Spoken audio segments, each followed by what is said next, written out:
Le plan que le Premier ministre a présenté hier, qui s'appelle un plan de rigueur, le mot est tabou au niveau du gouvernement, mais c'est la réalité et c'est normal.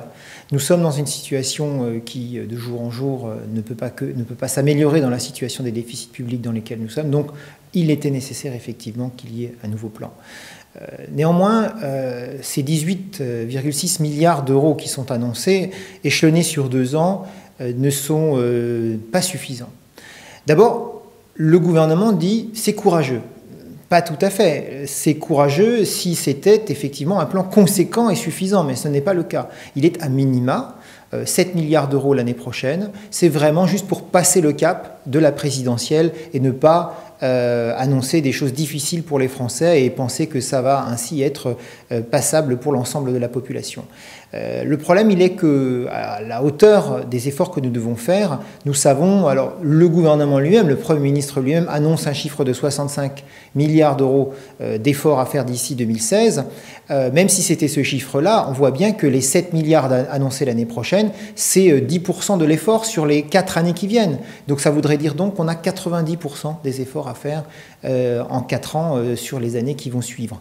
C'est évidemment déraisonnable de faire les choses ainsi, de reporter à plus tard les efforts les plus conséquents, reporter à plus tard, c'est-à-dire à l'après-présidentiel. Donc il y a quelque chose qui n'est pas courageux en réalité dans ce qui était annoncé. Deuxièmement, c'est insuffisant. Comme je l'ai dit, c'est insuffisant parce que la hauteur des efforts, de l'ordre, d'après nous, plutôt de 100 milliards d'euros à faire comme effort, puisque le déficit il est de ce niveau-là.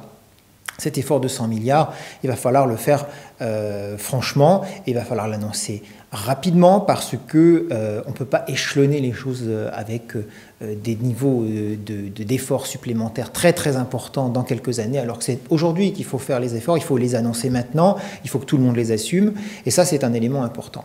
Il y a la question aussi de la répartition de cet effort. L'effort aujourd'hui tel qu'il est annoncé, même s'il n'est que de 7 milliards, il est quand même essentiellement axé sur les bas revenus, les classes moyennes, et les gens les plus aisés ne sont pas vraiment touchés. C'est une fois de plus un peu la même logique qui gouverne, c'est-à-dire qu'on est dans l'injustice, alors que précisément quand on demande un effort à la nation tout entière, il faut vraiment veiller à une très grande justice dans ce qu'on fait, c'est-à-dire demander à chacun un effort à hauteur de ses richesses. Et ceci n'est pas fait aujourd'hui. Donc on doit continuer à avancer là-dessus de manière très forte. Les propositions que François Bayrou qui a déjà été faites ne sont pas teintées de dogmatisme comme on peut le voir au Parti socialiste ou à l'UMP. Elles sont pragmatiques, elles sont réalistes, elles touchent autant à la TVA qu'à l'impôt sur le revenu, qu'à l'impôt sur les sociétés, qu'à l'effort que les collectivités locales aussi doivent faire, et évidemment sur la réduction de la dépense publique dans les dépenses de fonctionnement de l'État. Tous ces efforts-là sont cumulés, vont dans le même sens, et ne peuvent en réalité ne se mettre en place que si, précisément parce que ceci touche tout le monde, touche tous les secteurs, touche tous les domaines d'action aujourd'hui d'un État, et bien nécessite donc un effort aussi de l'ensemble d'une majorité d'une classe politique, et donc ce fameux pôle central, cette coalition, cette union nationale nécessaire à l'échelle du pays pour faire ces réformes ambitieuses, très ambitieuses.